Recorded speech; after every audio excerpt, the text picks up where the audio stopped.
um plano B, deixar um dispositivo extraglótico ali fácil, preparar as drogas, elevar a cabeceira, posicionar o paciente, tudo isso é entendido como essa preparação. Depois que você já preparou, você vai pré-oxigenar esse paciente. Na verdade, a melhor definição para esse processo, eu gosto do termo desnitrogenação. Por quê? Nem sempre, pessoal, quando você coloca pré-oxigenação, pressupõe, para quem não está muito habituado na área de emergência, que você está esperando que o paciente vai subir muito a saturação para 98, 99, 100%. E nem sempre isso acontece. Quando o paciente está com insuficiência respiratória hipoxêmica muito grave, por uma SARA, por um edema pulmonar, enfim, por qualquer um motivo que causa essa hipoxemia grave, quando você pré-oxigena esse paciente, muitas vezes ele não vai chegar a subir muito a saturação. Tem alguns pacientes que vai chegar ali a 90, 91, 92%, e está tudo bem. Por quê? Ali nos alvéolos desse paciente, os saquinhos alveolares que antes estavam com ar ambiente, o paciente respirando, né, ar ambiente, e por isso estava desaturando, quando você pré-oxigena com o ambu ou com a máscara não reinalante antes do paciente ser sedado, ele está inspirando por conta própria, então ele está inspirando o ar ambiente. Então, esse ar ambiente, ele é a reserva. Nos segundos que o paciente ficar em apneia, depois que você induziu, ele vai continuar sugando, absorvendo esse oxigênio ali dos alvéolos para dentro dos capilares sanguíneos. Tendo em vista isso, o que está dentro do alvéolo entra para o sangue. Se for um ar ambiente que tem oxigênio a 21%, vai entrar oxigênio a 21%. Então, quando você pré-oxigena, esses alvéolos eles ficam cheios, saturados de oxigênio, e quando o paciente entra em apneia, ele continua absorvendo o conteúdo desse alvéolo. No caso, é oxigênio puro a 100%. Então, mesmo que ele não suba a saturação, porque ele está muito grave, o que importa para nós é que o alvéolo esteja cheio de oxigênio. Para ele estar cheio de oxigênio, eu tenho que tirar o principal gás do conteúdo do ar ambiente. E o ar ambiente é 21% de oxigênio e 78% de nitrogênio. Então, o gás nitrogênio é o principal gás dentro do ar ambiente, dentro dos nossos alvéolos. Quando você desnitrogena, você enche esses alvéolos de oxigênio, e aí é a fonte de uma reserva para esse paciente que está em apneia quando você induz antes de intubar. Então, por isso é importante você pré-oxigenar antes de induzir. É isso que é a sequência rápida de intubação, é pré-oxigenar antes de induzir. Mais uma pessoa aqui entrando. Muito bem. E aí nós vamos fazer no número 3 o pré-tratamento e no número 4, sedação e paralisia. Aqui a gente começou com paralisia porque, claro, começa com a letra P, e aí para ter a sequência de tudo letras P, nós vamos falar de pré-tratamento e paralisia com sedação. E aqui, pessoal, eu fiz questão de frisar, de grifar de amarelo, porque aqui é a parte que nós vamos dedicar nessa aula. Né? A gente tem ao longo do curso, alguns momentos nós vamos ter contato. Tem contato no laboratório de simulação e tem contato nessas aulas online. Faz muito mais sentido a gente gastar um tempo numa aula online, onde a gente pode, com calma, estar em casa, anotar tudo que nós vamos conversar aqui, tá totalmente ali preparados para definir como fazer essa sequência rápida de tubação nessa parte das drogas na sequência rápida, e todo o resto, que é o movimento, o posicionamento, nós vamos fazer isso ali na simulação, no treinamento. Não dá para fazer isso aqui não tão eficientemente numa aula teórica. Então, essa aula, pessoal, é para dedicar às drogas na sequência rápida. Mas, para terminar aqui, já que nós já iniciamos falando quais são os P's, então nós temos ali no 5 o posicionamento do paciente, o 6 é efetivamente intubar, é a passagem do tubo, posicionou o paciente, pôs o laringo, passou o tubo, e a confirmação que tem ali a ausculta nas posições do pulmão e do estômago, mas também a capnografia, que é uma forma eficiente de confirmar a princípio, e aí, caso seja necessário, a gente vai complementar com raio-x de tórax após a intubação. E o 7 é a pós-intubação, que envolve várias coisas, a estabilização, ajuste da ventilação mecânica. Quando o paciente tem uma instabilidade hemodinâmica, nós vamos fazer esse manejo e fazer estabilização desse paciente hemodinamicamente.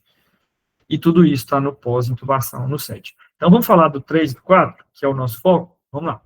Então, nós temos uma sequência de medicamentos que compõem esse 3 e 4. É o pré-tratamento, o hipnótico e o bloqueador neuromuscular. Sempre quando nós formos fazer os 3, nós vamos seguir essa ordem.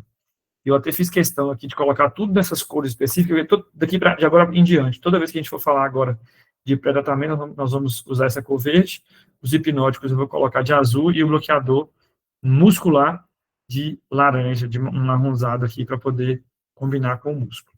Então, pessoal, pré-tratamento, ele deve ser feito ou com fentanil ou com lidocaína, tá? A dose que se usa é essa daí, eu vou colocar, vai ter ela de novo ali na frente, mas são essas duas drogas. Aí que está uma questão interessante, que ao contrário do que se postulou, do que nas rodas de conversa de emergência, antes de emergência, eu comecei a trabalhar com emergência numa época que ainda não era especialidade. Então, a gente veio desmistificando isso ao longo do tempo, ao ponto que chegou agora com o conhecimento que a gente tem hoje, depois de muitos estudos, muitos comparativos, muitas meta-análises, muitos trabalhos mostrando que o pré-tratamento, ele não está incrustado, ele não é via de regra, ele é sim dispensável na maioria dos casos. Então, na verdade, a gente tem hoje em dia, da forma como está, a minha vontade era de falar assim, gente, em vez de você querer dizer porque não usou, você tem que me convencer porque que você teve que usar. Porque normalmente não tem indicação de pré-tratamento. Então, ele deve ser indicado quando é importante para o paciente evitar um ligeiro pico hipertensivo durante a intubação, durante a passagem do tubo. Quando o tubo passa na garganta, tem uma tendência ali de os receptores ali na garganta, né? Imagina, quando você coloca um objeto na garganta, faz aquele reflexo de vômito, enfim. E no paciente que está grave, ele pode fazer taquicardia, ele pode fazer um pico hipertensivo, e no paciente que esse pico hipertensivo é muito ruim, nós temos que cortar esse pico, nós temos que cortar essa resposta adrenérgica, catecolaminérgica que a passagem do tubo faz. E aí, quem que são esses pacientes? Principalmente, mas não exclusivo a esses aqui, pacientes neurológicos com traumatismo crânioencefálico, acidente vascular cerebral, com risco ali de uma hipertensão intracraniana, um risco de herniação de tronco, caso o paciente já está hipertenso, está com 15/9. Aí você vai lá e faz mais um pouquinho de pressão, sobe para 20, e aí você corre risco de fazer piorar a hipertensão intracraniana e fazer uma herniação de tronco. Então, pacientes neurológicos são um grupo bem importante de lembrar que deve normalmente ter indicação de um pré-tratamento. E outros pacientes, pessoal, geralmente são cardiológicos, ou, por exemplo, o paciente com infarto, já está com uma demanda muscular cardíaca grande e uma irrigação ruim. Aí você imagina se você faz uma taquicardia, uma hipertensão, um paciente que está infartado, que vai exigir mais demanda metabólica desse miocárdio, como o aporte de oxigênio para o miocárdio não vai aumentar porque está infartado, então o que vai acontecer? A desproporção entre a oferta de oxigênio para o miocárdio e a demanda aumentada vai piorar a isquemia e vai ter mais lesão celular, consequentemente você vai piorar a cicatriz, a insuficiência cardíaca pós-infarto desse paciente. Então, infarto é uma boa indicação de pré-tratamento, dissecção de aorta, nem precisa explicar, Se você fizer um pico hipertensivo na dissecção de aorta, o paciente acaba de agravar, acaba de correr risco aí de piorar a mortalidade. E o paciente que eu fiz ou não fiz pré-tratamento, agora está na hora de fazer o hipnótico. Diga, Ana. Um paciente, por exemplo, que está mais instável, que está com uma pressão média mais baixa, por exemplo, e a gente quer quer fazer com que essa pressão suba. Seria interessante, propositalmente, então, deixar de fazer esse pré-tratamento? Olha só que interessante sua fala. Você lembra que eu comecei esse slide falando que hoje, se eu fosse fazer essa aula há 3 anos atrás, ela já tinha evoluído. Mas eu ia falar assim, gente, tem muitos casos que você não precisa fazer pré-tratamento. Hoje, a fala já você normalmente não faz pré-tratamento. Você tem que justificar. Não é quando você não for fazer, igual você tentou justificar aí, não. É quando você for fazer. Porque a minoria, inclusive paciente com TCA-AVC, não são todos que você precisa fazer. Então, é o inverso. Então, hoje, a maioria você não precisa. Se o paciente tiver hipotenso, principalmente, porque é horrível, ele pioraria muito se você fizer o fentanil, você vai estar prejudicando esse paciente. Tinha muito paciente que você fazia a indução com uma sequência muito ruim, que era fentanil e midazolam, na época que não tinha outra coisa, a gente fazia era isso. Eu trabalhei muito tempo desse jeito, uns 5 anos eu não convivia com, que eu formei, eu não convivia com outra droga, não tinha outra droga no hospital. E hoje já tem. Então, hoje, então o que acontece? Tem muito paciente que ele já está instável. Quando você joga pressão, quando você liga a ventilação mecânica, você muda um negócio muito louco no paciente. Quando a gente está respirando, nós aqui, a gente está fazendo, pressão negativa, pressão positiva, pressão negativa, pressão positiva.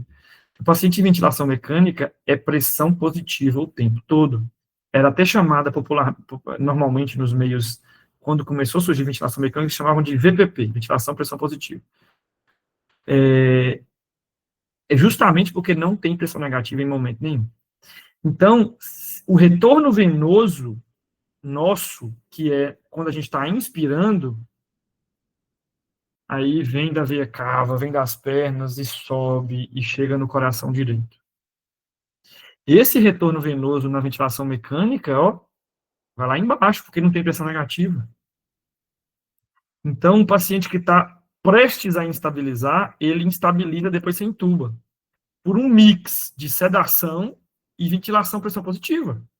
Você está dando 2 motivos para ele chocar quando você intuba o paciente de uma maneira sem preparo. Então, muito paciente parava. 2 minutos depois que intubou, parou. Aí você falava, já estava grave, parou. Mas você tinha como fazer alguma coisa melhor nesse paciente. Que é o quê? Primeiro, usar drogas melhores, não fazer pré-tratamento, usar drogas que sobem a pressão, tem sedativo que sobe a pressão, vou falar agora, no próximo slide.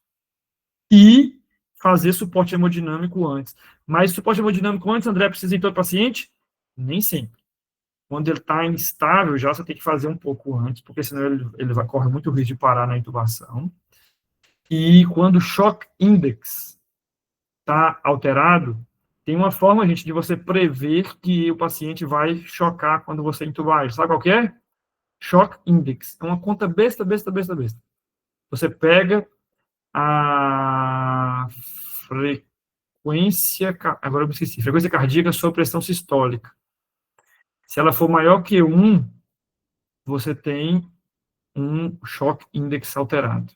Quer dizer o seguinte, quando o paciente está hipertenso, que é o numerador, sobre uma pressão sistólica baixa, tipo assim, imagina o paciente que está com 130 de frequência cardíaca, com uma pressão boa, 100, 10 por 7, nossa, tá bem, tá estável. Aí você tem que pensar o quê? O que é que o Shock Index prevê? É um paciente que está taquicárdico, então ele está com adrenalina circulando no sangue. Com essa adrenalina, ele está com pressão de 10. Na hora que eu sedar, que eu cortar, quando eu cedo, eu tiro essa adrenalina. Eu antagonizo essa adrenalina. Ele vai cair. Então, se está 10, ele vai piorar, vai ficar 7. Então, o ideal é que, ou ele, se ele tiver com uma taquicardia, você tem que estar com a pressão, subir essa pressão, porque ele vai cair depois de intubar. Se ele não tiver com taquicardia, significa que ele está, a pressão de 10 está bom, porque significa que ele não está mantendo esse 100 por 70 às custas de uma adrenalina, às custas de um ataque cardíaco. Entenderam o que eu falei? Então, tudo isso tem que prever. Se você vê isso, você não vai fazer fentanil, você vai fazer uma droga melhor para entubar, e se você tiver tempo, assim, não estiver morrendo imediatamente, você pergunta, tem 5 minutos para poder eu entrar com nora antes de entubar? Tenho. Então, peraí, faço suporte hemodinâmico antes de entubar.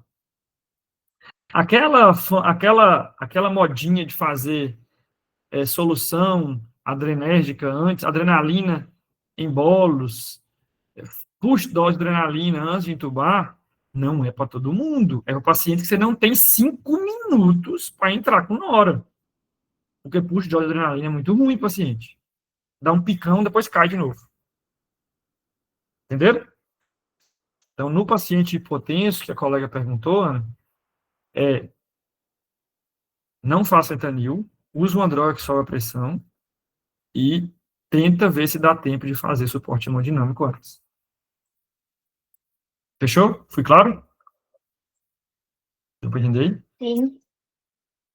Beleza. Então, tendo dito isso, vamos para o hipnótico? Olha só.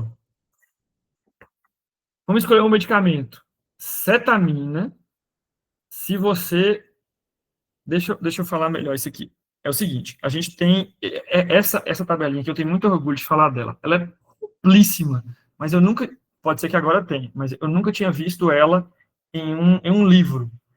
E eu não sei por quê. Porque eu juntei um compilado de tudo que tinha nos livros, mas o que faz a gente escolher qual droga sedativa usar para entubar é somente o efeito colateral dela na hemodinâmica. Olha que loucura, olha que besteira. Todas elas vão resolver, todas elas vão sedar, mas a que eu vou escolher é a que faz o efeito hemodinâmico que eu procuro.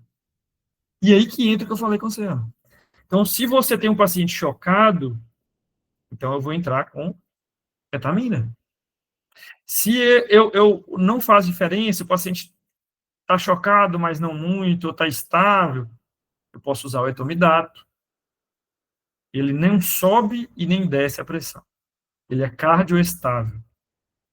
E o propofol e o midazolam, eles são inotrópicos negativos, são cardionegativos. Eles caem a pressão. Só que tem um detalhe, midazolam nem devia estar nessa lista aqui, de tão ruim que ele é como indutor na sequência rápida de intubação. Cuidado com essa fala. Antes eu falava isso, eu falava assim, nossa, é muito ruim. Hoje eu diria, na forma que as coisas evoluíram, eu já mudei há 3 anos essa aula, agora eu estou mudando de novo.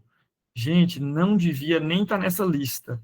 Eu, de brincadeira, na próxima aula, eu vou até modificar esse slide aqui. Eu vou colocar os 4, mas depois, na hora que eu passar para frente, eu vou colocar um risco no midazolam. Justamente porque ele não é uma boa droga. Por quê, André? Por quê? Porque ele cai a pressão? Não, não é, o problema não é esse. Porque se fosse só por isso, tem paciente que quer isso. Quem que é bom se a gente tubar com propofol, pessoal? TCE, AVC, hipertensão intracraniana, infarto que não está chocado, tá? Infarto com hipertensão, dissecção de aorta. Entenderam? Propofol é ótimo. Certo? O midazolam não devia estar nessa lista por um outro motivo. É porque ele inicia a ação somente após mais de 2 minutos. Ou seja, se você está com pressa, está ferrado. Você vai fazer o midazolam, vai passar 1 minuto, o paciente está piorando na sua frente, você está de braço cruzado esperando ele sedar, você fala, nossa, o paciente não sedou, vou ter que fazer mais droga. O que você faz? Mais midazolam. O que vai acontecer? Quando o midazolam que você fez primeiro, que não fez efeito ainda, juntar com o que você vai fazer depois, o paciente vai chumbar demais. Desastroso. Se você tem tempo de esperar 2 minutos, já é ruim, porque o paciente vai ficar esperando 2, 3 minutos para poder você conseguir entubar.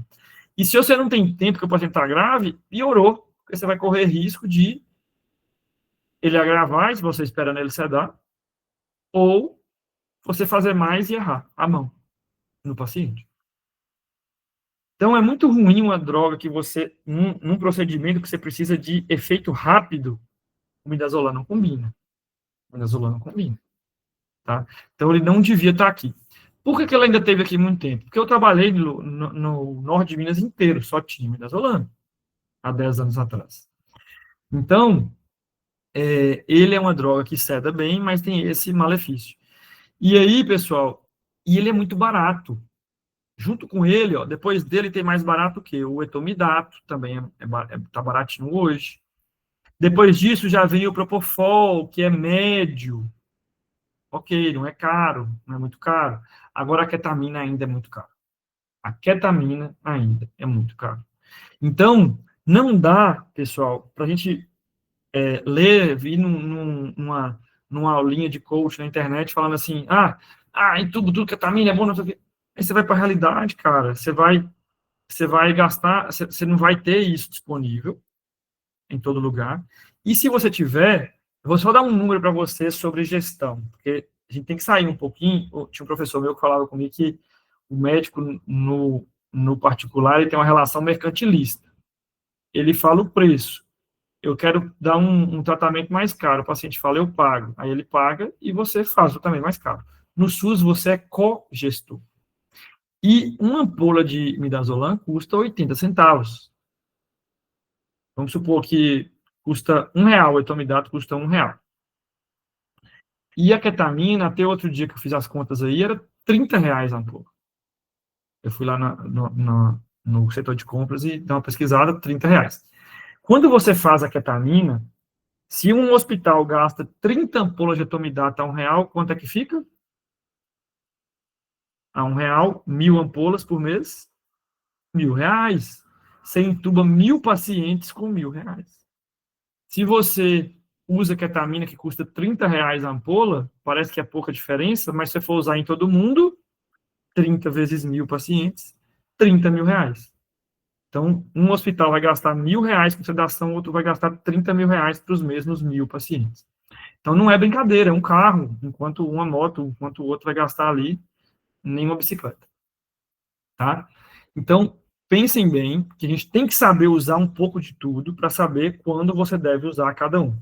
Então, como que eu gosto de fazer no hospital que eu sou gestor hoje, eu sou coordenador do SUS. Então, como que a gente faz hoje? Eu oriento todo mundo para que a gente use sempre o padrão ali que vai gastar menos quando for possível, e num determinado paciente, num caso bem específico, que está muito grave, igual esse paciente, você falou assim, que aquele paciente que você vai fazer push-dose de adrenalina é o mesmo paciente que você vai fazer uma indução na sequência rápida com ketamina. Só para vocês terem uma noção da especificidade. Quando você faz isso, beleza, em vez de 1.000 pacientes você entubar com ketamina, entuba 30 com ketamina, entuba 20 com ketamina e 900 com etomidato. Você vai resolver tão bem quanto. Entendeu?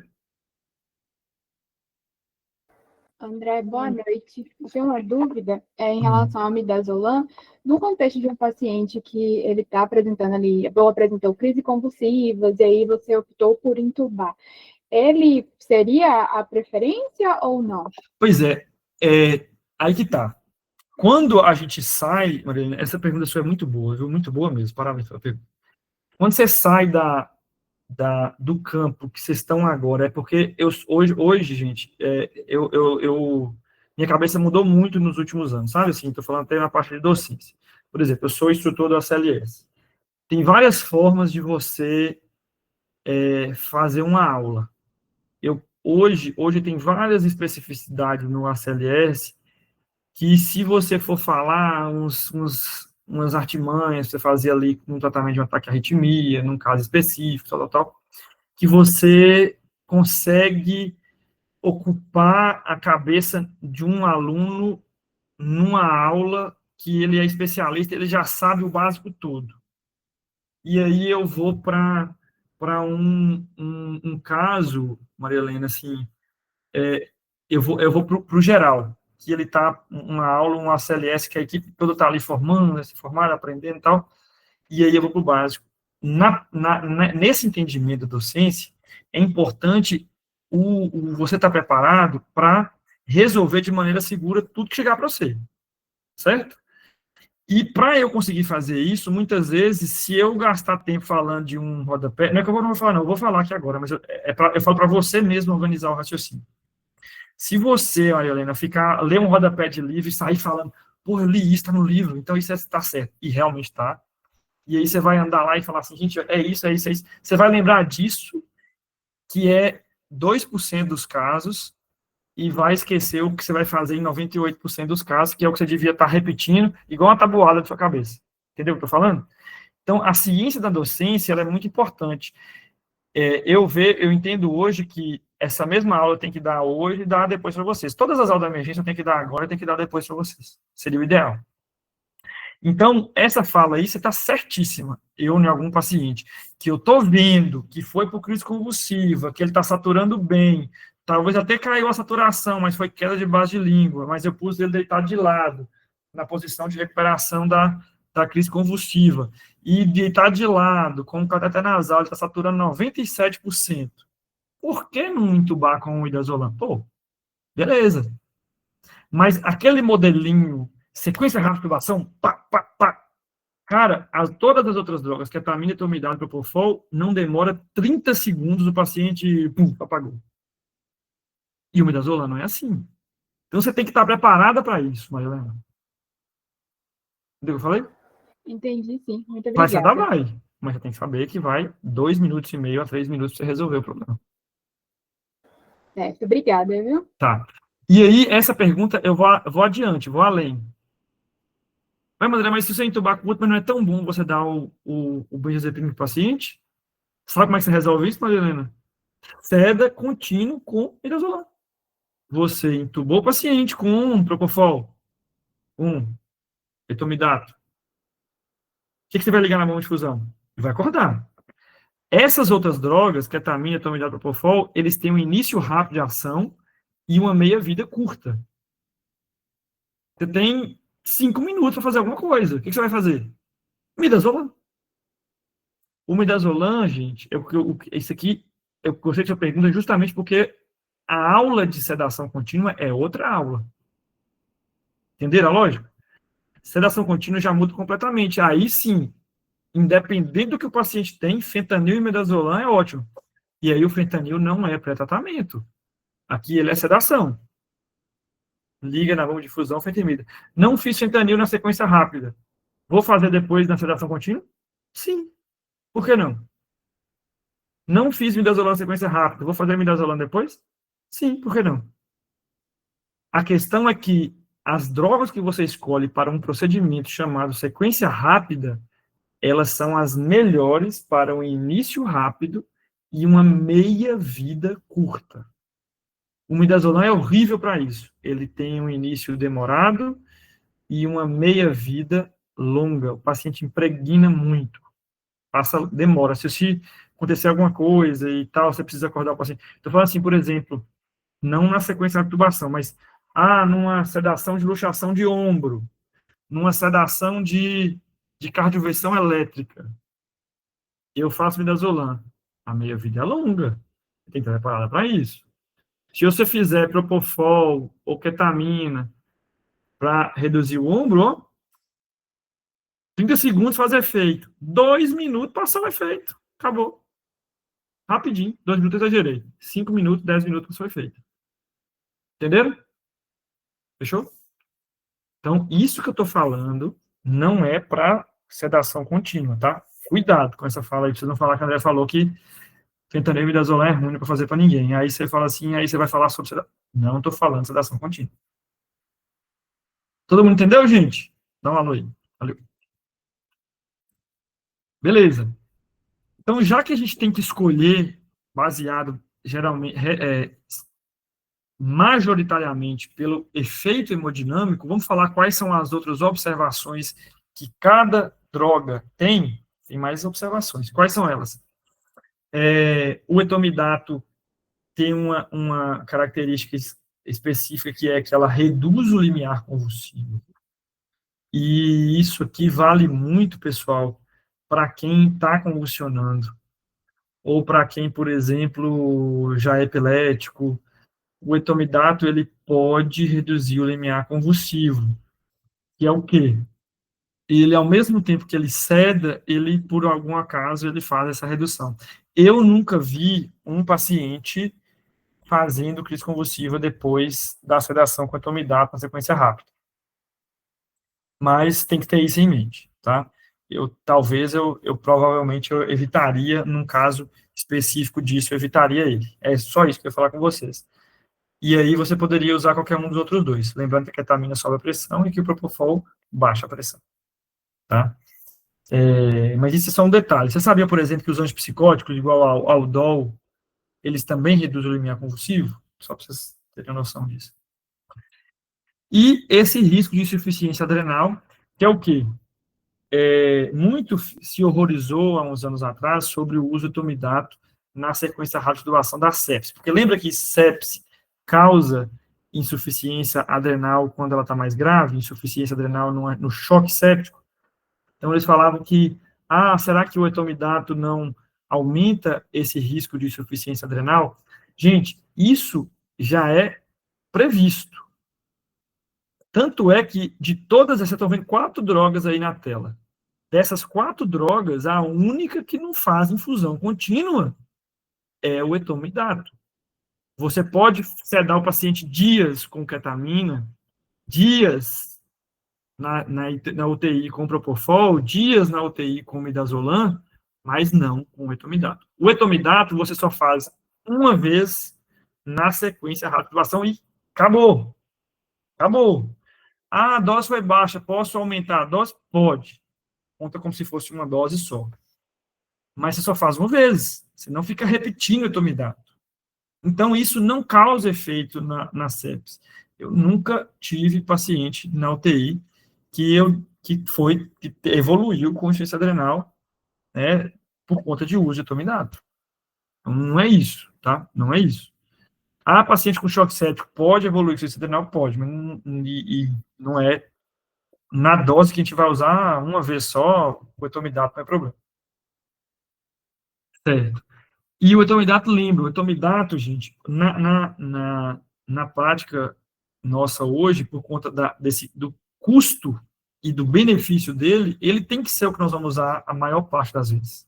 Não faz sentido você não usar ele na maior parte das vezes. E aí tem a ketamina, a cetamina, que o risco dela é de crise hipertensiva, óbvio, né? Nós estamos falando de um paciente que sobe a pressão, de uma droga que sobe a pressão. O propofol é cardiodepressor, assim como o midazolam. O propofol, nós temos que lembrar de uma coisa interessante, mais uma curiosidade, tá? Que vocês vão fazer prova aí no futuro e tal, que ele tem um negócio relacionado ao propofol que se chama síndrome de infusão de propofol, mas isso não é um problema para o pronto-socorro, porque a síndrome de infusão do propofol é uma síndrome causada por uso prolongado de propofol mais do que 3 dias contínuo.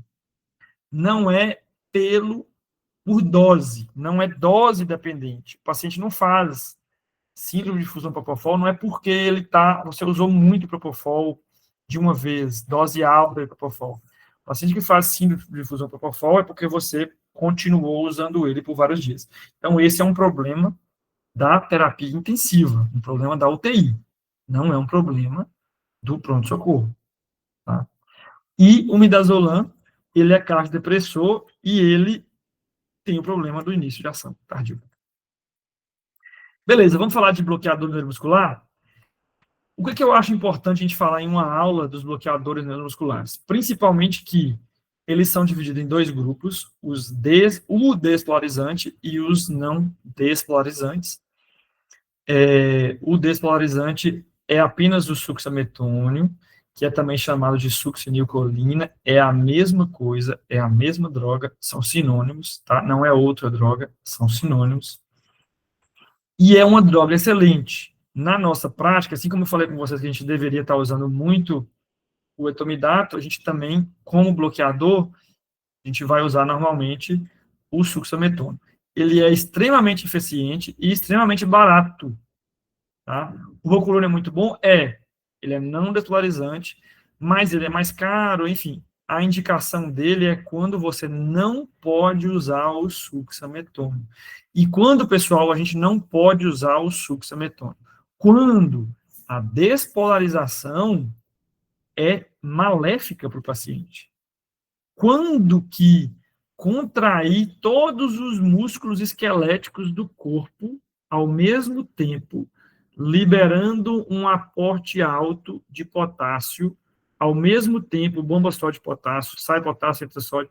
Quando que liberar muito potássio para o sangue, ao mesmo tempo, temporariamente, efêmero, isso vai durar aí 20, 30 segundos, e acabou, voltou ao normal. Quem que é um problema ficar segundos com esse potássio alto no sangue?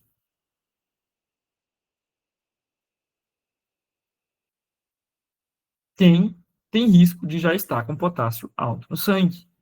Porque aí você soma com o novo potássio, e aí pode fazer uma hipercalemia severa, e tudo que vem com hipercalemia severa, tá? Que é arritmia, perdão, arritmias, né? Geralmente bradiarritmia e PCR, tá? Então, pessoal, nós temos aí uma preocupação com esse paciente. Então, geralmente é quem? Paciente com trauma por esmagamento, porque você esmaga músculo, libera muito potássio no sangue, quando você faz o bloqueador neuromuscular despolarizante succinilmetônio, libera mais potássio junto com o outro. Paciente grande queimado também tem uma grande chance de estar com hipercalemia já no sangue. Paciente que é acamado, que tem lesão de pressão. Paciente acamado, pessoal, eles fazem uma rabdomiólise ali posterior, nos músculos das costas, e aí acaba que junta com mais potássio. Então, todos esses pacientes com suspeita de hipercalemia têm que tomar cuidado com o uso do succinilmetônio, e aí nós vamos preferir um não despolarizante como o rocurone. Beleza. Então, só lembrando que o rocurone, então, ele não é superior de uma maneira geral, ao succinilmetônio. Beleza, vamos falar de dose. Esse slide aqui, basicamente, é um slide de memorização, um slide que é, talvez, para vocês realmente printarem mesmo. Vou deixar aqui para vocês verem. Eu coloquei aqui, pode ficar à vontade para printar aí, para vocês carregarem com vocês. Porque eu fiz questão, pessoal, de colocar aqui, ó, as drogas que você pode usar na sequência rápida. Eu já coloquei separado por cor, para você lembrar ali que o verdinho é pré-tratamento, o azulzinho é hipnótico e o marronzinho, laranjinha, é bloqueador neuromuscular. Já coloquei grifado de negrito, quais que você vão usar mais na vida de vocês. O principal pré-tratamento é o fentanil, o principal hipnótico é o etomidato, e o principal bloqueador que você vai usar na sua vida é o succinilmetônio. Esses são os principais. E eu fiz questão de colocar um negócio interessante. Além de colocar a dose aí para vocês calcularem, difícil, demorar um tempinho. É fácil, na verdade, né? Mas vai gastar um tempinho para vocês fazerem isso aí. Eu já coloquei aí, pessoal, para adultos, a faixa de 60 quilos, a faixa de 80 quilos e a faixa de 100 quilos. Vocês me agradeçam depois por isso aí, tá? Eu falo isso, eu falo brincando isso aí, mas é porque eu fico muito orgulho de ajudar, facilitar a vida de quem convive comigo. Mas é para você ver, se você coloca aí 60, 80 e 100 quilos, aí já está a dose. E ó, para você ver como é que é interessante. Olha, por exemplo, aí, deixa eu pegar aqui para vocês verem o fentanil. Fentanil, 60 quilos é 2 ml, 80 quilos é 3 e 100 é 4. Então, não importa, por exemplo, se o paciente tem, por exemplo, 83 quilos, está pertinho ali do 3, então vai acabar sendo 3 ml. No máximo, você vai fazer ali 3, alguma coisinha. Então, não vai mudar muito a vida, que a diferença é pouca de uma faixa para outra no adulto, tá?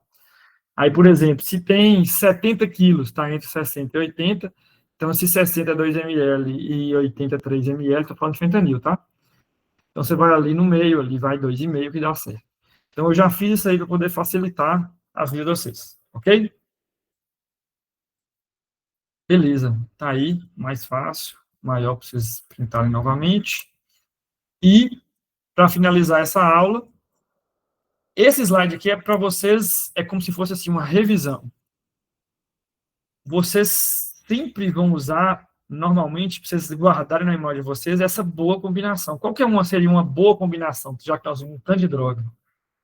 seria basicamente usar um etomidato, o succinilmetônio, eles se encaixam muito bem, e só, sem pré-tratamento, sem fentanil.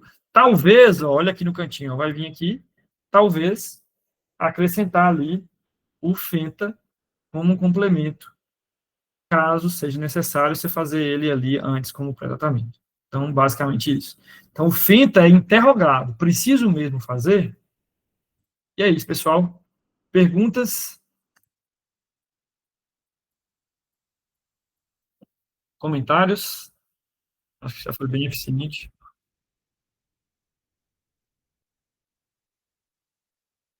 Opa, Marcelão, esses feedbacks são bons, viu? Agradeço muito aí. Obrigado pelo feedback. Bom, vamos ter as outras aí. Nós vamos trocar muitas experiências, muitas ideias. Viu? Conta comigo. Valeu, gente. Obrigado pelo feedback. Eu fiquei feliz, viu? Obrigadão. Estou lendo aqui agora. Tchauzinho. Então, até a próxima. Até segunda-feira que vem. André, Oi. só uma coisa ainda Pode sobre falar. o midazolam na questão da crise convulsiva, no caso, né? Porque quando eu vou entubar, já falhou ali o diazepam ou mesmo o midazolam, que eu posso tentar via oral.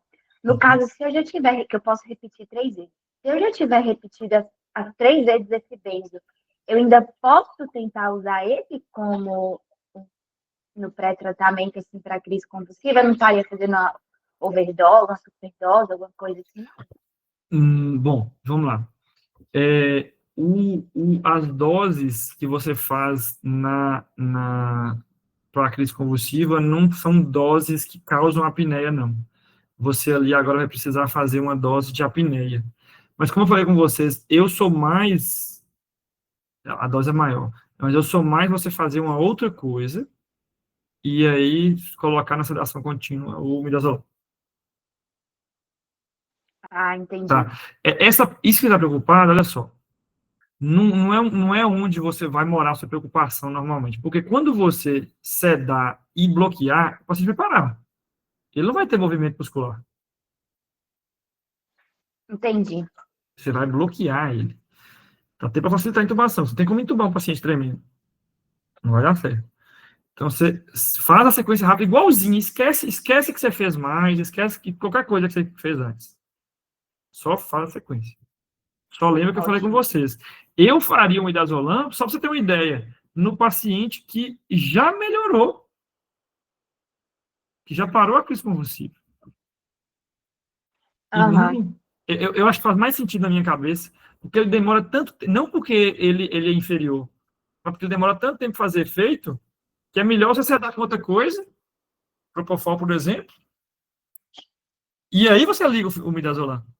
E aí entra um outro problema, que é você conseguir saber se esse paciente não está fazendo status epilético e paralisado. Porque está fritando o cérebro. Isso ele nem está percebendo. É onde que seria o momento de fazer um eletroencefalograma contínuo que ninguém tem. Na Santa Casa não tem, na Fontes Claros, que não tem. É um problema. É um problema. É um problema bem grande. Tentar olhar o máximo que você puder, olhar os olhos, enfim, diminuir a sedação para ver se ele volta a convulsionar. Mas, basicamente, você tem que fazer uma sedação tão profunda que te dê certeza que ele não está convulsionando sem movimentar os membros. Aí já seria melhor, então, tio pental, no caso, para não ter esse risco? Não, mas tem jeito de fazer midazolam. Tem jeito de fazer midazolam. Incrível. O que eu queria é que você... Lembra que eu falei sobre o que aprender agora na sequência? Isso é muito do especialista e eles ficam com dúvida. Não tem como eu te ensinar isso agora. Ainda mais sem olhar o paciente. Eu poderia tentar te ensinar e olha assim, que eu não... Dois neuroclínicos especialistas em convulsão, enfim, subespecialistas, e eles ficaram com dúvida. Eu acho que esse paciente tem que fazer isso, nós não vamos chegar numa conclusão aqui, numa conversa. Tá? Guarda esse anseio para as próximas coisas que você tem que aprender agora. Sua missão no algoritmo de uma crise como você pegar na sua prática da vida é fazer primeiro benzo, fazer depois os anticonvulsivantes, não resolveu, você dá entubar com midazolam. Acabou. Esquece tio Pental. Tio Pental, você sozinha, sem uma instrução de um neuro, eu, mesmo especialista na UTI, eu sou intensivista. Eu chamo um neuro, discuto com ele, e ele vai falar, vamos entrar com o tio Pental? Vamos entrar com o tio Pental. Entendeu? Ficou claro. É porque quando a gente vê o algoritmo, você acha que você tem que saber até o último. Chega uma hora que você tem que falar assim, consulte o especialista. Agora, não pode ser no início, você tem que saber resolver o início. Você vai trabalhar na emergência, você tem que saber o início. Entendi. Até entubar você tem que saber. Até aí daí pra frente. Esquece. Liga o MIDA, você vai ficar com dúvida se a dose tá sedando ele profundo. O que eu faço? Minha habilidade de adulto. Coloco o MIDA alto e como é que a gente trata a crise convulsiva, status epilético? 48 horas de sedação profunda, esquece.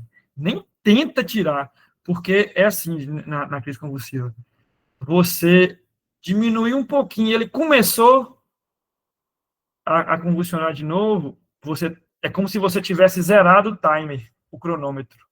Vai ter que ligar profundo a sedação e deixar 48 horas a partir dessa hora que você fez a cagada de desligar a sedação.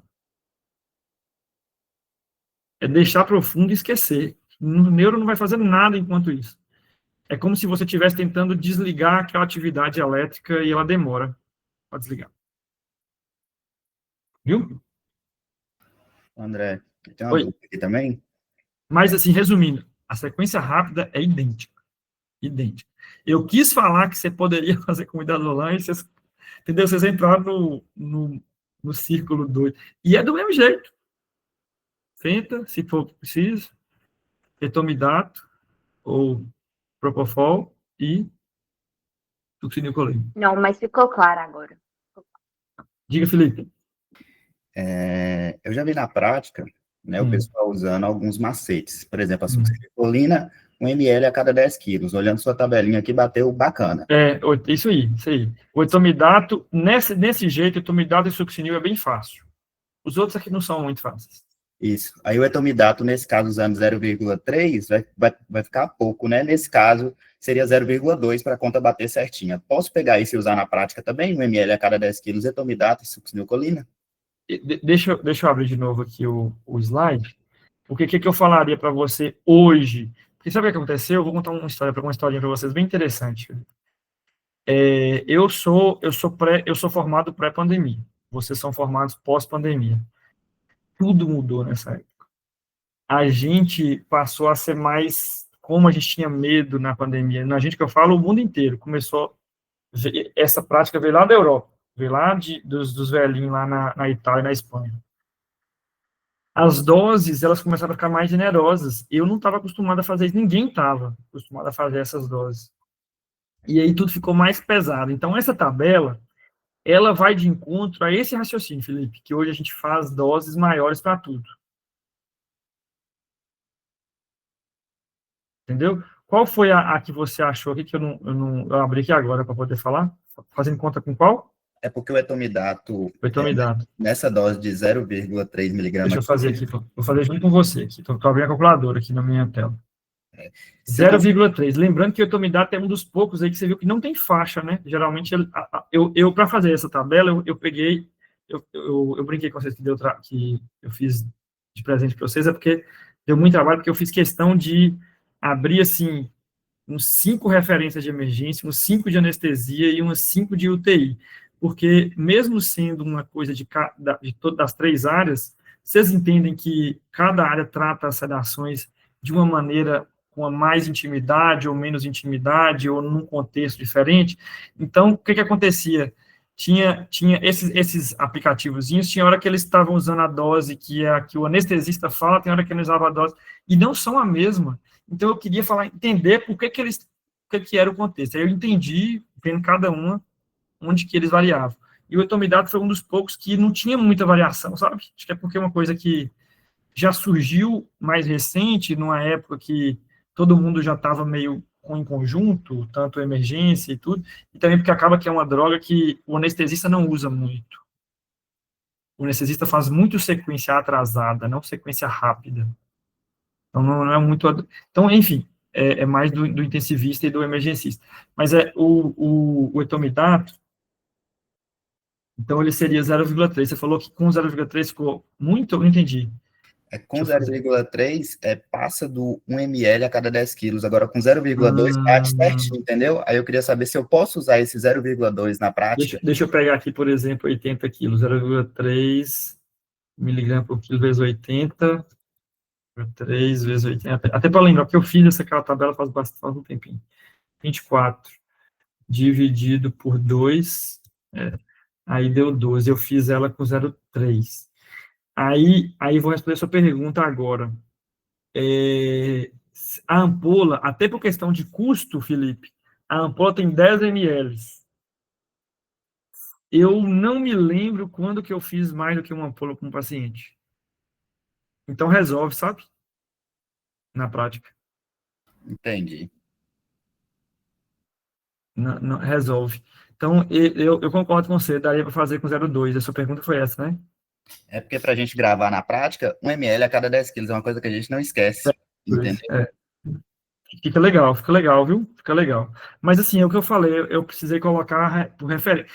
Gente, é engraçado demais. Quando eu comecei a fazer as aulas, falou de trajetória mesmo, vida. Eu fazia muito com o que resolve, com o que faz a prática, mas quando você vai evoluindo, não tem jeito, eu tenho que fazer por referência, sabe? E as referências falam isso. Mas concordo, bacana, viu, Felipe? Bacana. Isso aí tá bom mesmo. Tranquilo, obrigado, professor. Beleza, cara. Valeu. Então, gente, até mais. Segunda.